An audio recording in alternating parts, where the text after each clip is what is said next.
여러분의 청춘을 응원합니다. 토크 콘서트와 통해 김현진입니다. 여러분, 건축학 개론이란 영화 보셨나요?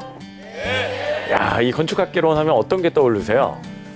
수지, 첫사랑, 그렇죠. 그리고 건축.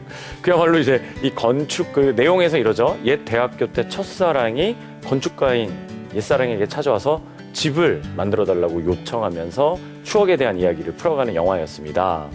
이때부터 아마 많은 사람들이 건축에 대한 이야기, 첫사랑에 대한 이런 키워드에 대해서 관심을 많이 갖게 됐었던 것 같아요. 그 또 드라마에서도 보면 신사의 품격이라는 드라마에서는 주인공 장동건 씨와 김수로 씨의 직업이 또 건축가였습니다. 그야말로 건축가라는 이 단어 자체가 새롭게 조명되는 시대가 아니었나 싶은데요. 여러분, 건축가 하시면 어떤 느낌이 떠오르세요? 집을 만든다. 그렇죠. 집을 만들겠죠. 차를 만들진 않겠죠. 건축하면 여러 가지 이미지가 많이 떠오르는데요. 오늘의 멘토님이 이 건축에 대한 얘기를 해주실 수 있는 분인 것 같습니다. 이분이야말로 창의성, 창조 이런 걸로 그득한 분 아닐까 싶은데요.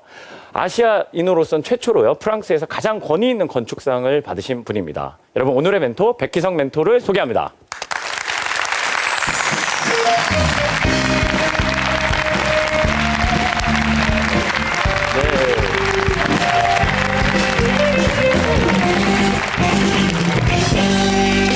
She's a rockstar 이 도시의 별 Never give up the game 그녀의 좌우명 명품백 대신 걸친 책가방 꾸밈 없지만 꾸민 듯한 dream girl She be dancing on the moon while we sleeping 유난히 밝은 성격 탓에 뭘 하든지 make it better 새로이 만들어가 남의 험담 따윈 귀에 안 들어와 Let's change the mood Blue, white, red, rose 원색에 가까운 심플한 매력도 가진 그녀의 직선적인 태도에 반해 몸에 곡선은 이기적인 외모 거리 위에 red carpet 새로운 패러다임의 walk 예시 moonwalking 지나갈 때 모두 둘러봐 Cause she a newborn star Come on That's right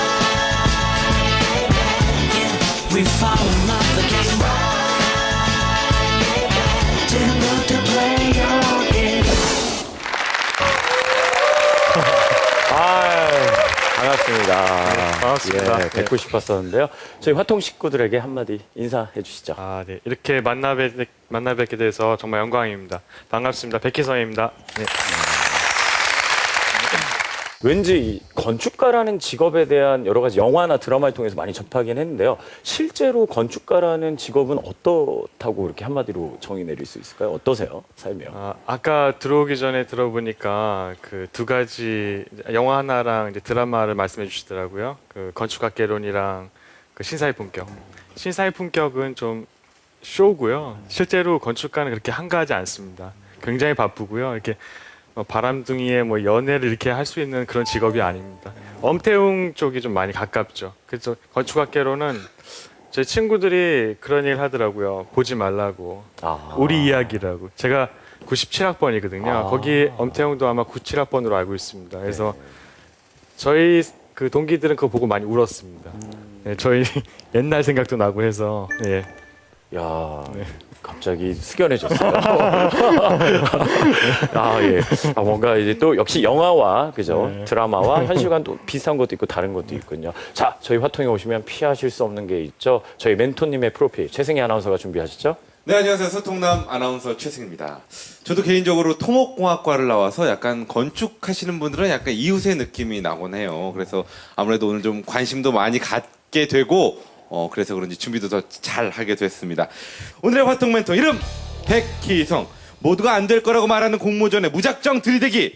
입사가 확정된 회사를 버리고 전통 건축대학원에 진학하기. 여기서 끝이 아닙니다. 대학원을 마친 후엔 더 넓은 세상과 많은 기회를 얻기 위해 프랑스로 유학을 떠난 자신만의 길을 만들며 살아가는 남자 백희성. 2010년 동양인 최초로 프랑스 최고 건축상 폴 메이몽상을 수상하며 세계를 놀라게 하더니 지금은 건축가, 오브젝트 디자이너, 화가 등 다양한 모습의 삶을 살고 있습니다. 어떤 직업도 자신을 완벽하게 표현할 수 없기에 자신의 직업을 건축가가 아닌 백희성이라고 말하는 이 남자. 자신만의 신념을 지켜가고 있는 예술가 백희성 멘토께 여러분 뜨거운 박수 부탁드리겠습니다.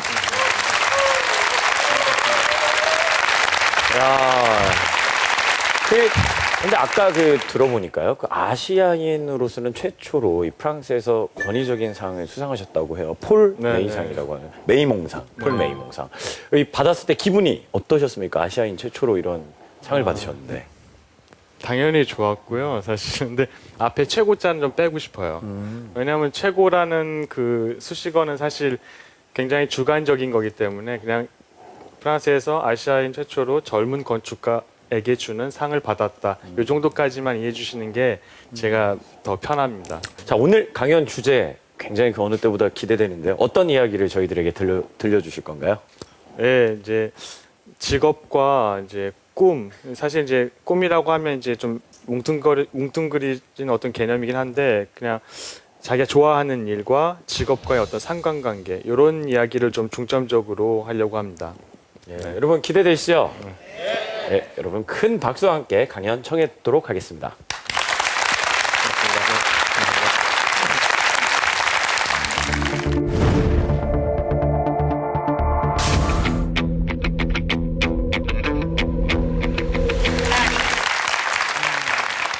보통 저희가 이제 꿈이 뭐냐 이런 얘기를 많이 하거든요, 사실. 근데 꿈이라는 단어가 어떤 것인지 그리고 왜 지금 요즘 들어 사람들이 꿈 이러는지 왜 꿈을 찾아야 된다고 하는지 사실 그 생각에 대해서 먼저 고민을 해봤습니다.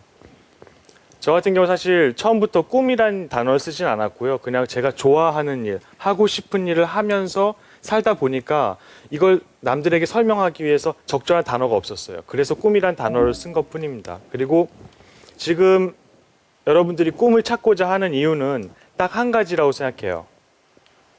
행복이죠. 행복하고 싶어서. 불행을 원하는 사람은 없을 겁니다. 근데 꿈이 행복을 준다고 믿기 때문에 꿈을 원하는 거죠.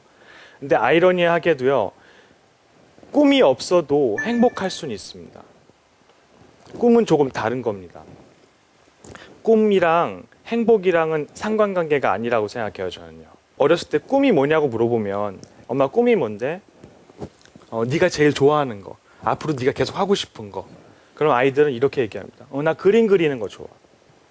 나 로봇 만드는 게 좋아. 그러면 이제 이렇게 얘기를 해주죠. 아, 그래?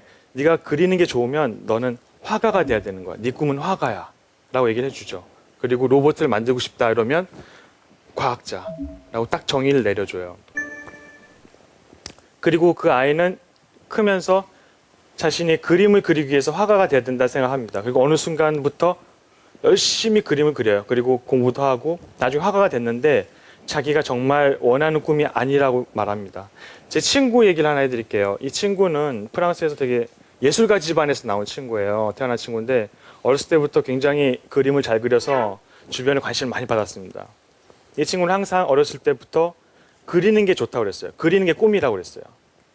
근데 그 친구 이제 그림을 안 그립니다. 우린 다 물어봤어요. 너 그럼 화가의 꿈을 포기한 거야? 꿈을 포기한 거야? 라고 물어봤는데 그 친구가 하는 말이 자기는 한 번도 꿈을 포기해 본 적이 없답니다. 좀 아이러니하죠. 그 친구 지금 뭐 하냐면 아프리카 내전 굉장히 위험한 곳에 가서 어린 아이들한테 판토마임을 그려요.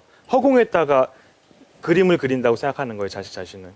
그 친구는 한 번도 그린다는 꿈을 저버린 적이 없었던 겁니다.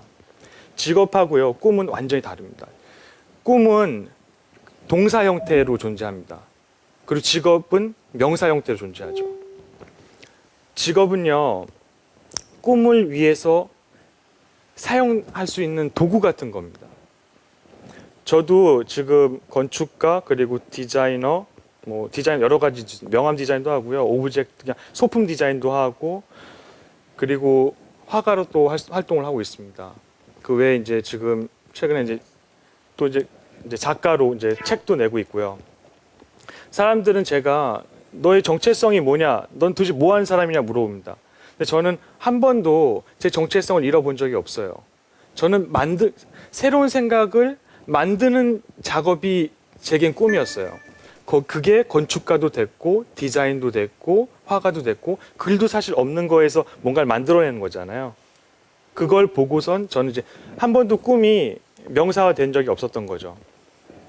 다시 말해서 직업은 명사지만 꿈은 동사입니다. 꿈을 동사로 가지면 가능성이 굉장히 넓어져요.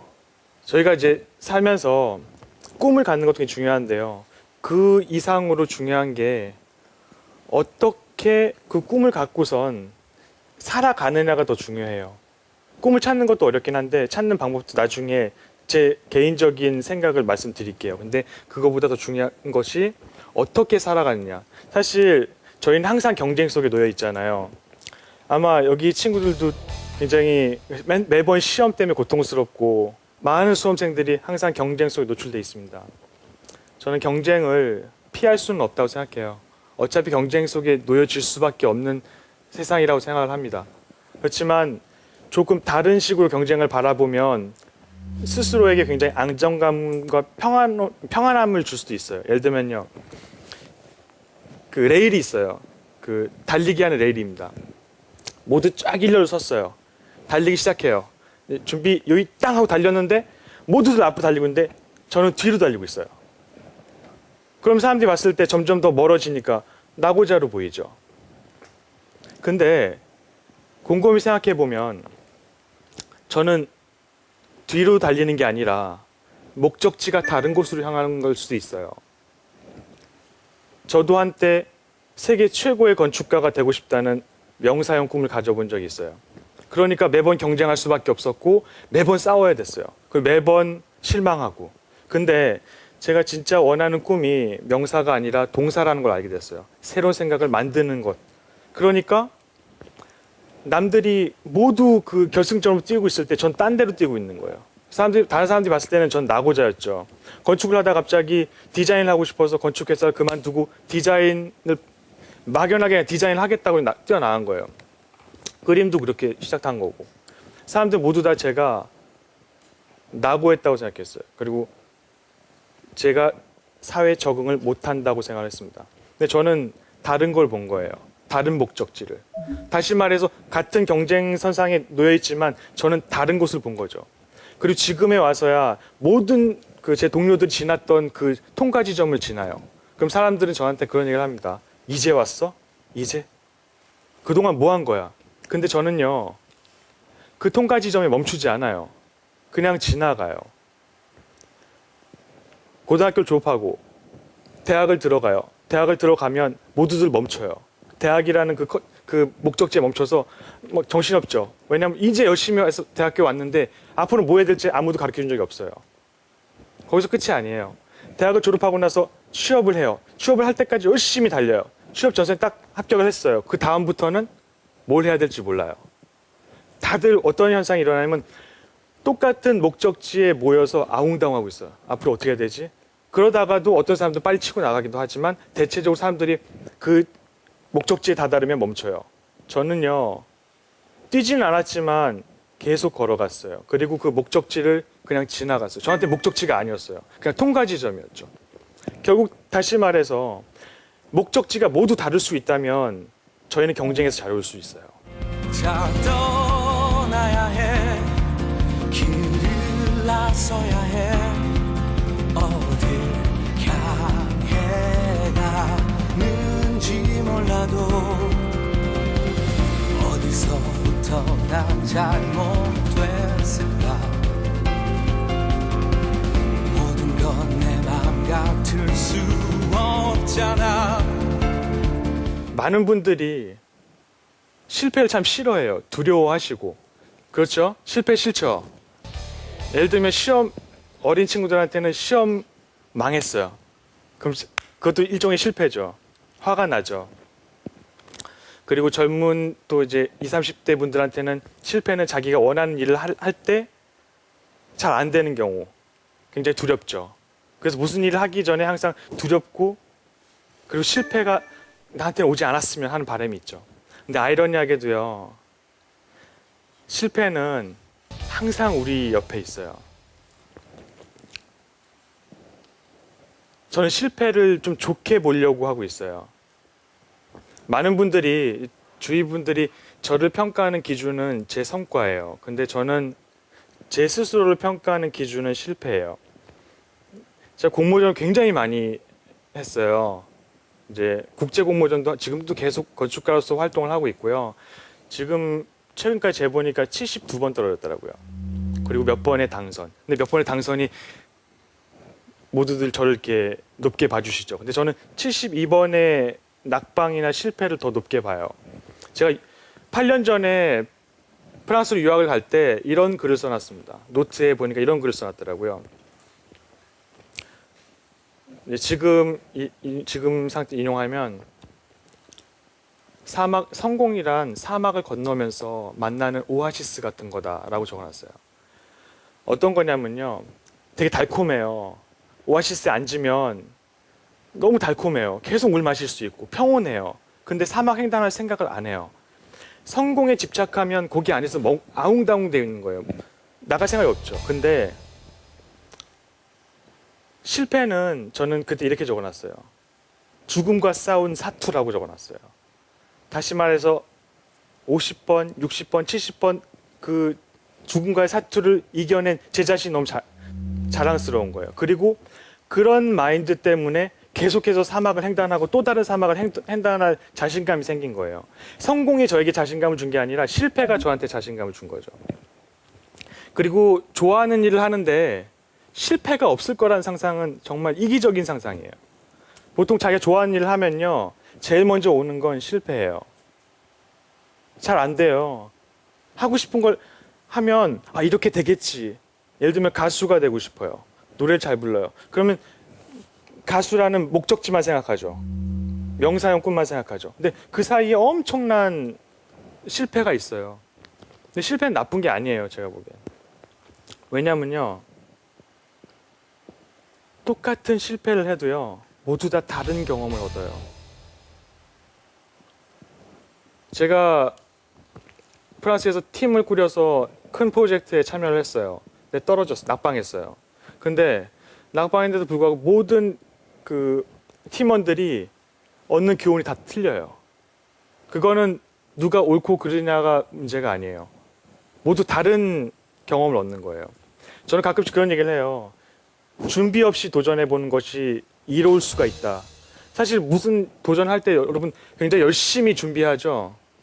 예를 들면 난 디자이너가 되고 싶어. 그러면 디자이너가 되는 길 검색해 보죠. 그리고 어떤 디자이너가 있고 어떤 교육을 받아야 되고. 근데 이게 굉장히 위험한 방법일 수도 있어요. 자기가 원하는 걸 하려고 할 때 너무 확실한 준비는 자기가 진짜 그것을 왜 원하는지 고민하는 기회를 잃게 만들 수도 있습니다.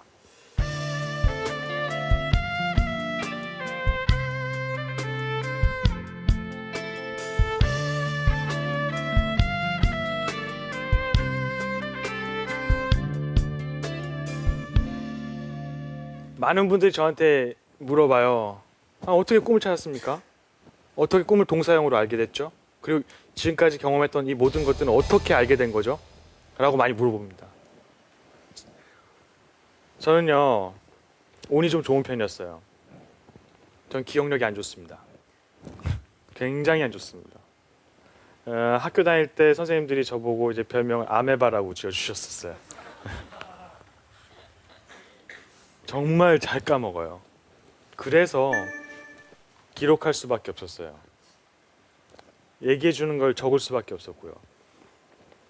그러다가 보니까 제 안에서 자꾸 이상한 생각들이 막 끄집어 나오는 거예요. 우리 살다 보면은 재밌는 생각도 떠오를 때 있고 갑자기 어느 순간에 이거 재밌겠다 이런 거 있잖아요. 이런 걸 적기 시작했어요. 처음에는 이게 나의 인생에 어떤 변화를 줄 거란 생각을 하지 않고 적었습니다.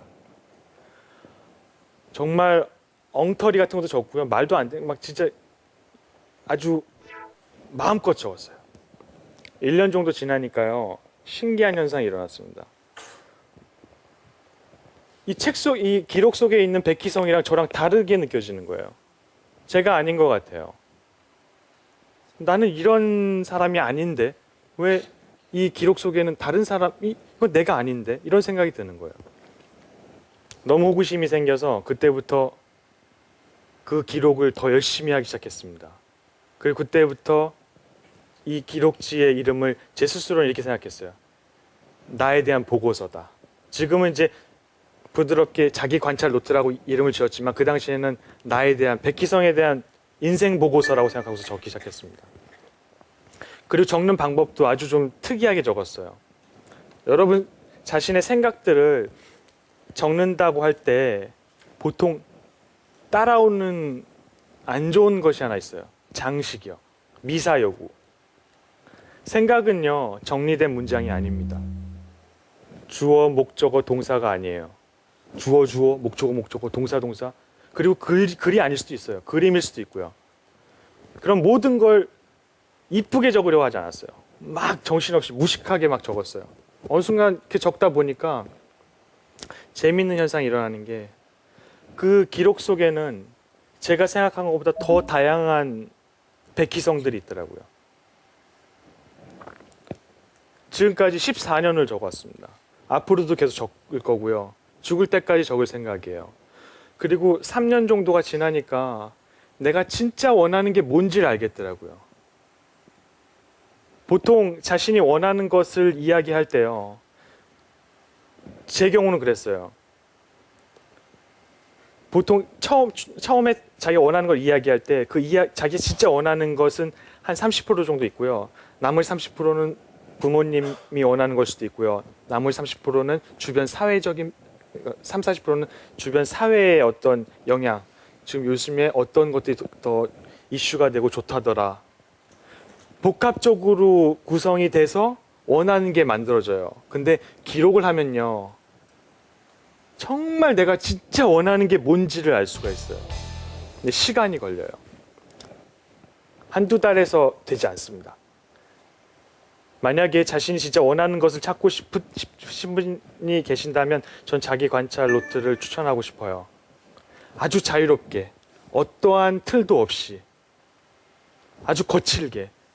얼마나 전 빨리 적냐면요. 정신없이 적은 다음에 탁 덮어버려요. 그리고 나서 며칠 후에, 아니 며칠도 아니죠. 하루만 지나고서 펴보면 이게 내가 쓴 건가 이렇게 봐야 돼요. 판독도 잘 안 돼요. 그 판독이 안 되는 그 속에 저는 객관적인 입장을 갖고서 분석을 하는 거죠. 왜 내가 이 당시 이 단어를 썼고 내가 왜 이런 생각을 했을까? 그래서 저는 싫어하는 것들을 굉장히 열심히 적어요.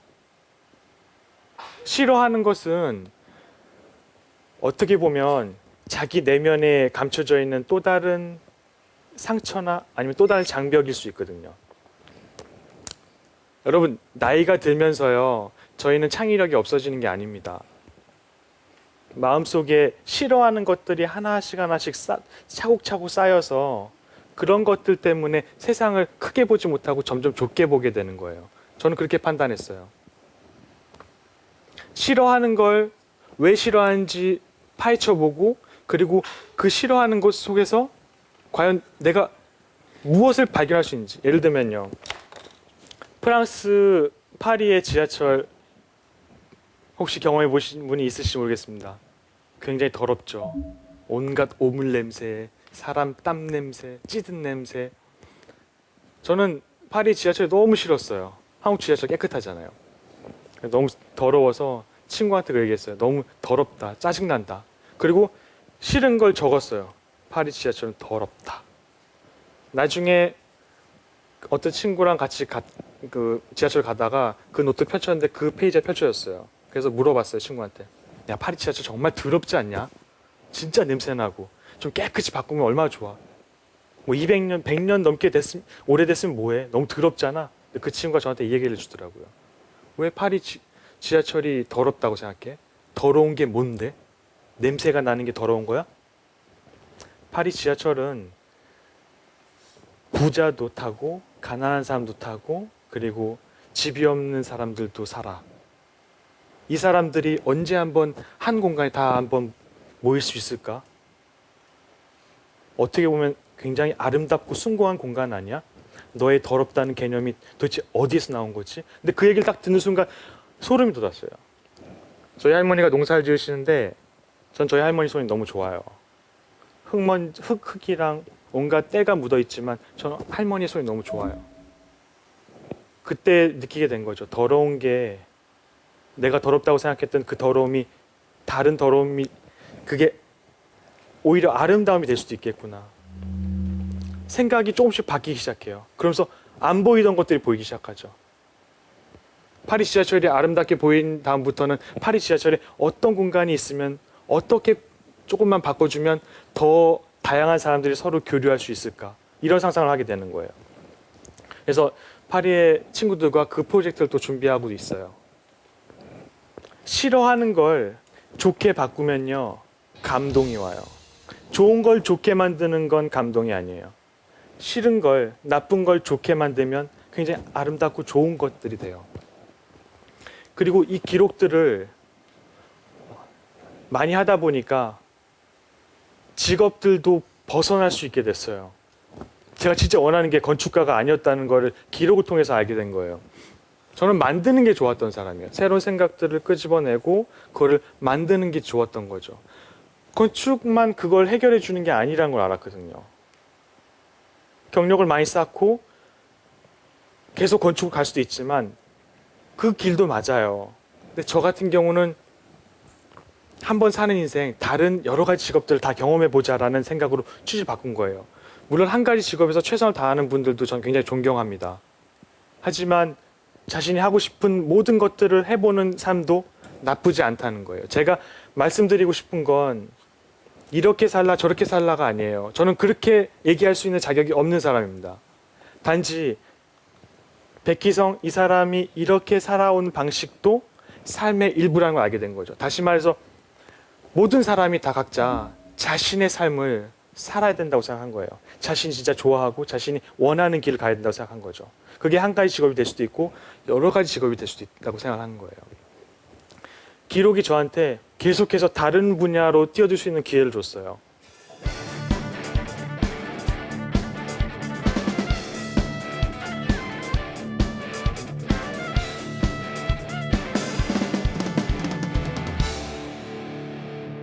제가 8년 동안 파리에 살았거든요.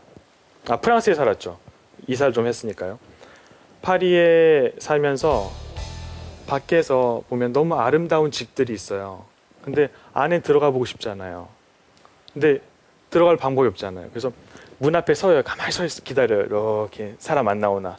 사람이 딱 나오면 그때 들어가는 거예요. 몰래. 그런 다음에 거기에 이제 우체통이 있어요. 우체통에다가 자필로 편지를 썼어요. 나는 건축가인데 밖에서 본 당신의 집은 너무 아름다웠다. 그런데 당신 집 안에는 얼마나 더 아름다울까. 그 숨겨진 이야기를 듣고 싶은데 난 한 번도 그런 이야기를 들어본 적이 없고 그런 기회가 없어서 이렇게 당신에게 부탁을 한다라고 적어놨어요. 가끔 연락이 오는 거예요.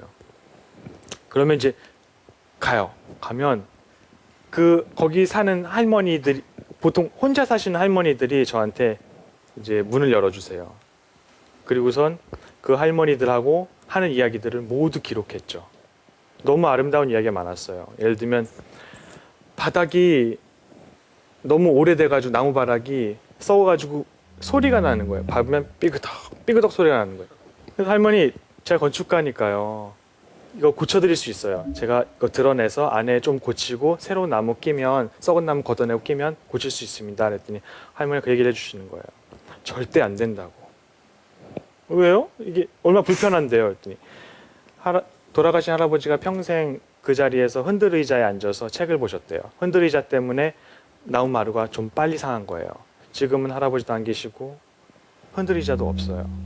가끔씩 할머니가 그 마룻바닥을 밟을 때마다 할아버지가 옆에 계신 것 같다고 하더라고요. 그런 이야기들을 계속해서 적었어요. 그 이야기들이 5년이 되니까 이만큼이 됐더라고요. 근데 정말 너무 따뜻하고 아름다운 이야기들이 너무 많았어요. 그래서 이것들 가지고 글로 쓰기 시작했죠. 그래서 또 이제 책이 나오려고 하고 있어요. 제목은 보이지 않는 집이라는 책을 지금 한국에서 출간할 예정에 있어요. 다시 말해서 저는 작가의 삶을 살려고 한 적이 없었어요. 그런데 이렇게 된 이유가 기록 때문이었어요. 저는 글을 잘 쓰지 않아요. 잘 쓰지 못합니다. 아주 화려하게 쓰지도 못하고요.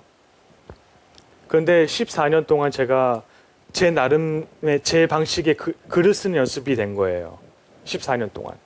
자연스럽게 저는 글 공부를 하지 않았지만 책이 이미 한 권 나왔고 두 번째 책도 지금 한 달 이내에 또 나올 거예요. 그리고 지금 바람으로는 1년에 한 권씩 낼 생각이에요. 왜냐하면 자기 관찰 노트의 기록에는 제 기록뿐만 아니라 다른 사람, 정보, 여러 가지 신기한 것들 이야기가 모두 다 있어요.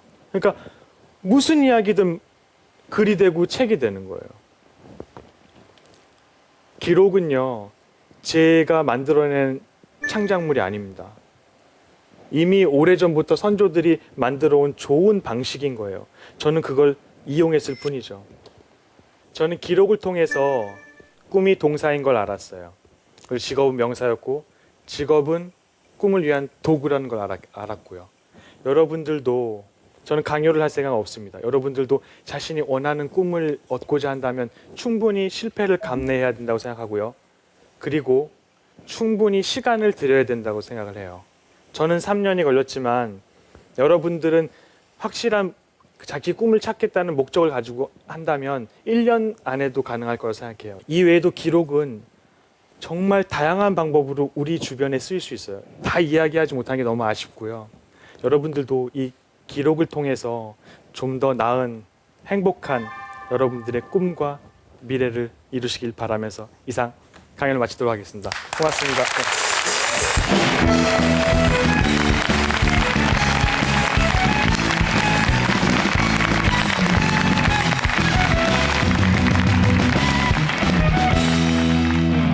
가끔 난 마냥 따뜻하고 싶어. 그대가 웃어버릴 수밖에 없을 만큼 마치 어둠이라고 알지도 못한 듯 그렇게 햇살처럼 말야. 이른 봄 꿈을 틔운 새싹을 일으키듯 늦가을 싸늘해진 바람을 달래주듯 그대가 시린 가슴을 부둥켜 안는 채 어쩔 줄 몰라 그저 슬퍼하고 있을 때 햇살처럼 따뜻하게 안아줄 수만 있다면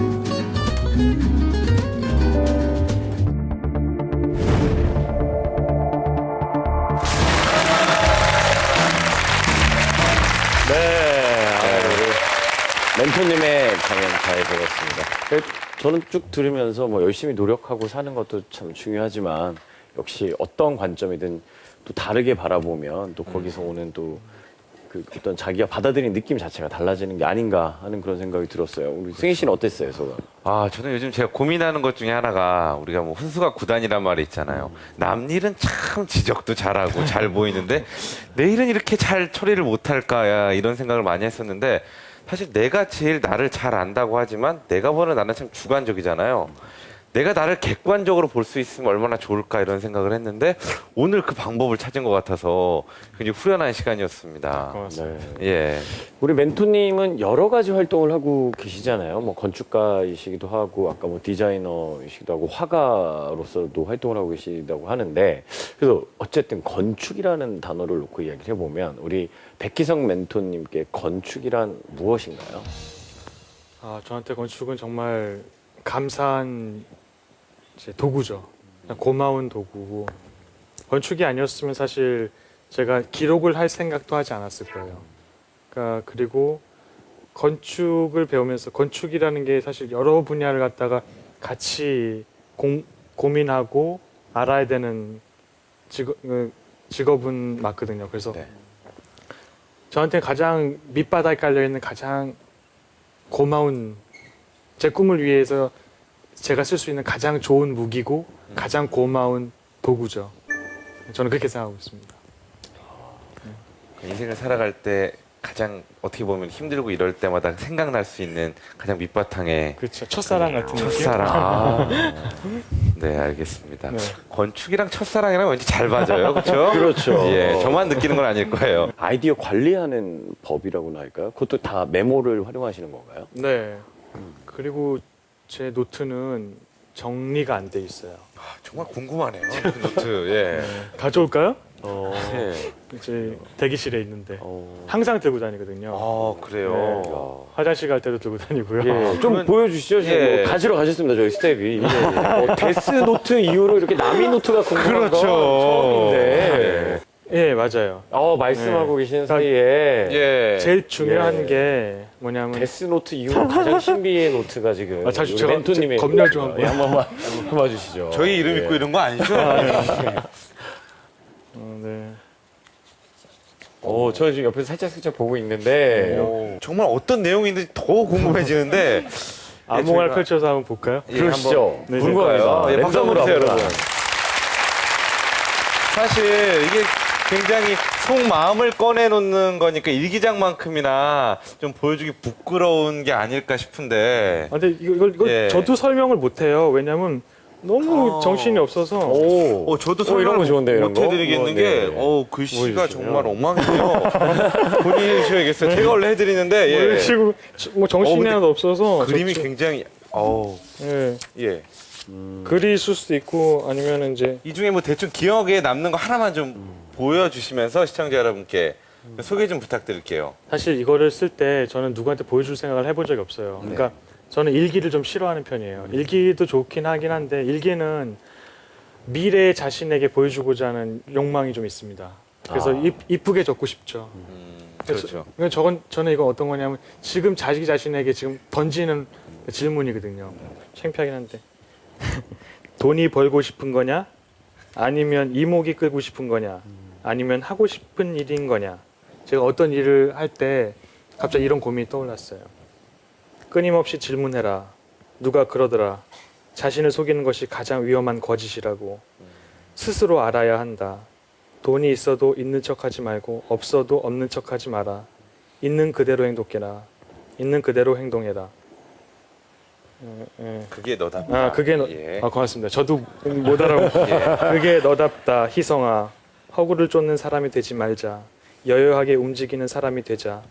물질에 젖지 말고 영혼에 젖어드는 사람이 여라. 요즘은 부쩍 나에게 하는 말이 많아졌다. 이게 앞뒤가 좀 안 맞아요, 가끔씩. 그 이유는 지금이 쉽지 않다는. 만져보세요. 점잖을 수도 있으니까. 예. 이런 식이에요. 네. 근데 정말 멋진 말이네요.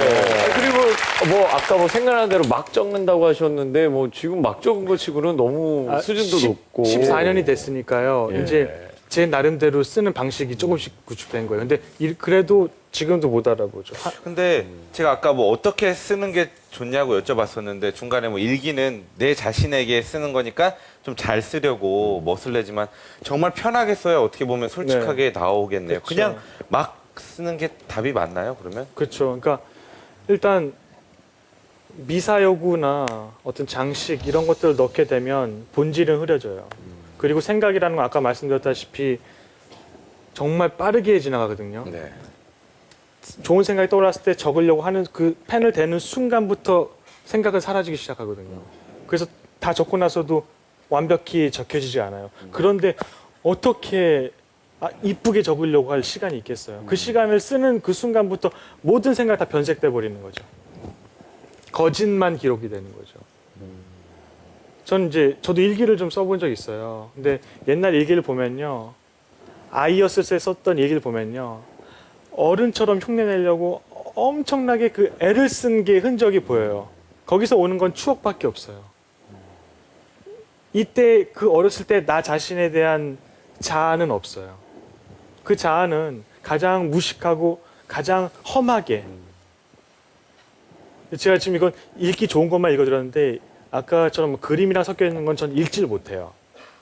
왜냐하면 글로 갔다 그림으로 갔다가 뭐 도형으로 끝나거든요. 그럼 어떻게 읽어요? 못 읽죠. 그러니까 남에게 보여줄 생각을 하지 말고 자기 자신에게 자기 자신의 안에 있는 생각들을 그대로 써내려가는 작업들, 이것들이 아마 가장 중요한 작업이 아닐까. 그리고 형식은 없다고 생각합니다. 제가 지금 기록을 하면서 가장 좀 고민하는 게 이걸 어떻게 검색할 수가 없을까. 좀 색인 할 수가 없을까. 근데 없어요. 근데 오히려 검색이 안 되는 또 자신만의 기록이라 또 매력이 있을 수도 있겠네요. 그렇죠. 저도 네. 제 기록을 보면 재밌거든요. 네. 방송을 보는 많은 어떻게 보면 청춘들이 멘토로 우리 백희성 멘토를 오늘 이후에 또 이제 꼽지 않을까 이런 생각이 드는데 이런 멘토님만의 또 다른 또 멘토가 있을 것 같아요. 롤 모델. 제가 네. 멘토는 굉장히 많아요. 저의 멘토. 그러니까 제가 하다 보니까 23살이신 멘토도 있고요. 저는 그분한테 배우는 게 있어요. 그리고 90이 넘은 할아버지한테도 배우는 게 있어요. 근데 제 인생에 롤 모델은 없어요. 제 인생은 제 건데 누가 감히 제 앞에 설 수가 있나 싶어요. 저는 롤 모델은 원치 않아요. 롤 모델은 싫지만 멘토는 많이 있으면 있을수록 좋다고 생각해요. 배움은 야. 나이의 차이 상관없이 어. 저한테 주는 게 많으니까요. 야, 박수 한번 주세요. 멋지네요. 재밌네요. 예. 세상에 많은 멘토가 있지만 내 인생의 롤모델은? 주인은 난데 롤모델은 없다. 되게 멋있네요. 확 오네요. 예. 확 옵니다. 네, 아마 많은 분들이 이제 또 우리 멘토님에게 궁금한 게 많을 것 같아요. 저희 화통클럽과 방청객분들의 질문을 받아보도록 하겠습니다. 예, 안녕하세요. 하튼클럽의 이선아입니다. 반갑습니다.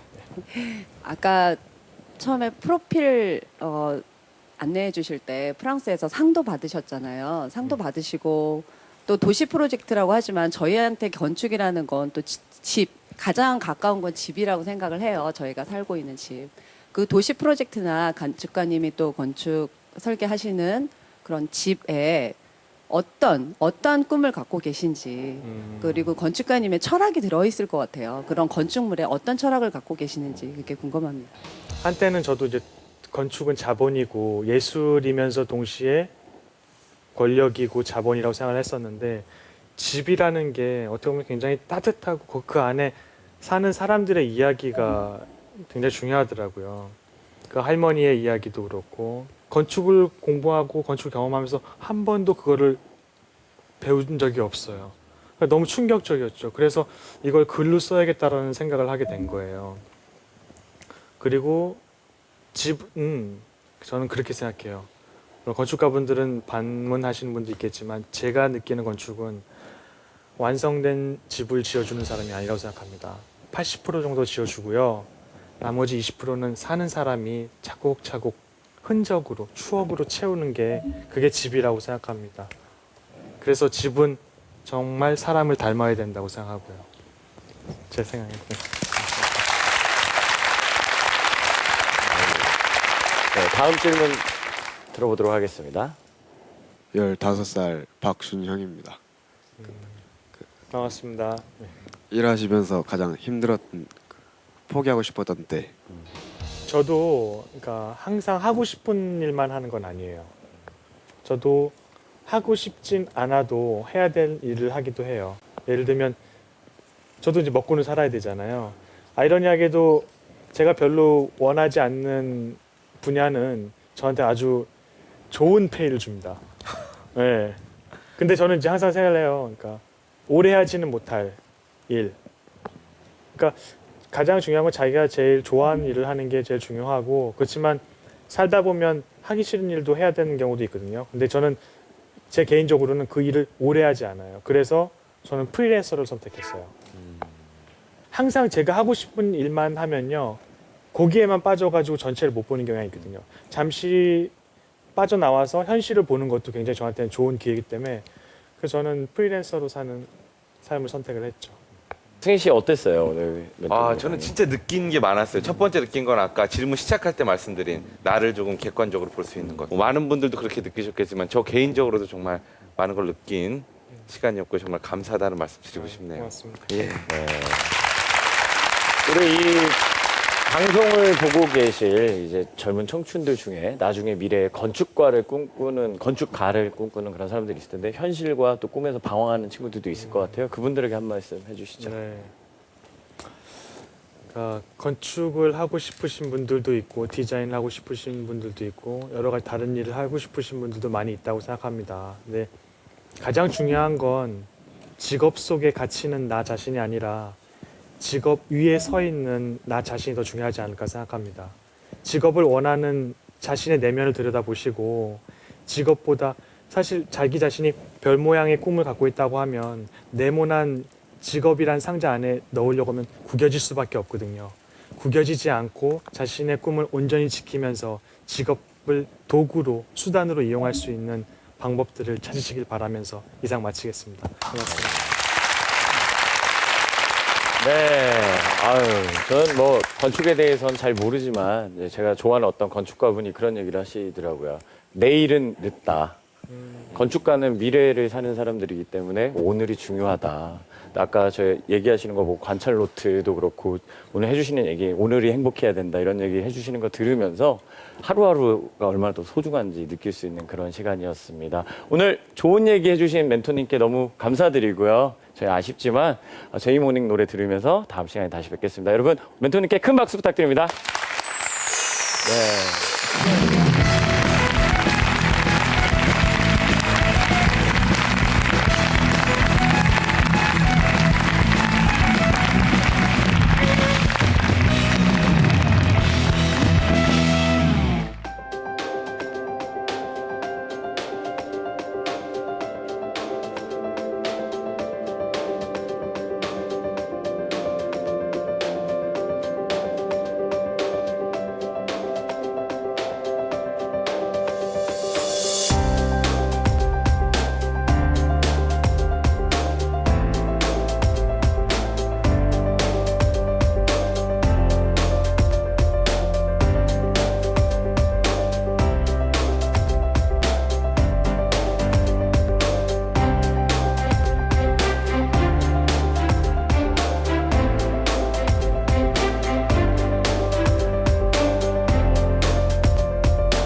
자, 우리 다 같이 박수!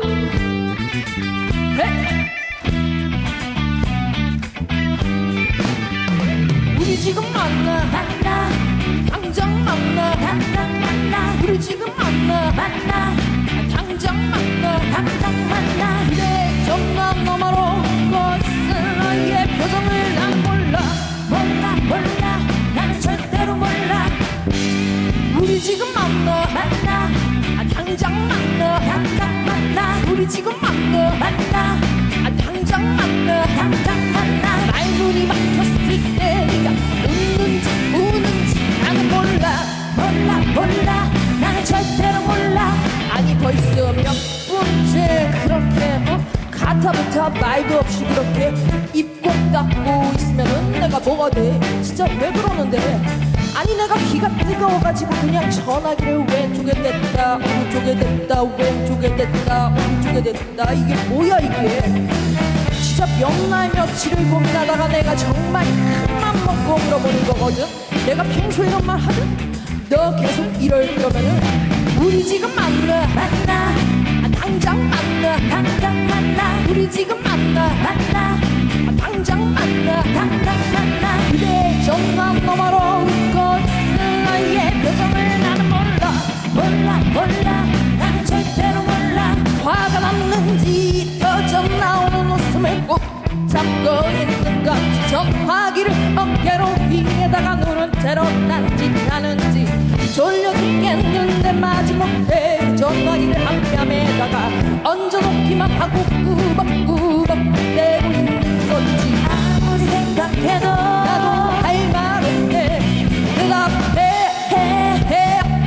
무슨 얘기라도 제발 좀해 배터리는 다 떨어져 가는데 너도 나로 아무런 말이 없는데 충전기는 멋대로 엉켜있는데 열 수가 있나 만나야지 그렇지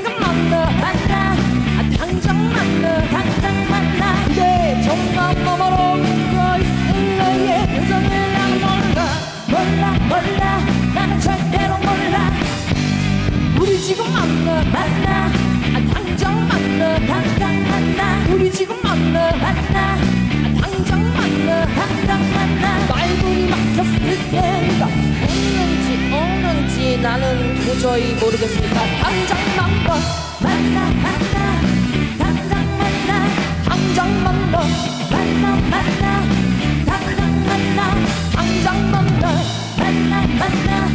우리 지금 만나. 저도 충청의 여자거든요. 저희 어머니 아버지가 제천에 사셨어요. 그리고 저희 시어머니 아니지? 할머니, 친할머니가 대전에서 사시다가 이제 돌아가셔서 사실은 대전은 고향 같은 곳인 것 같습니다. 제가 생각하는 관점의 변경은 나를 괴롭히는 사람이 감사하고 나에게 자극을 주는 사람이 참 감사하다는 생각을 해요. 왜냐하면 내가 그 컴플렉스를 이기게 만들어줬습니다. 정말 엄청나게 거칠고 힘들고 험난한 세상 속에서 오늘의 제 강연이 여러분의 그 외줄타기를 조금 더 균형 있게 하게 되는 그런 강의였기를 바랍니다. 톡 콘서트 핫톡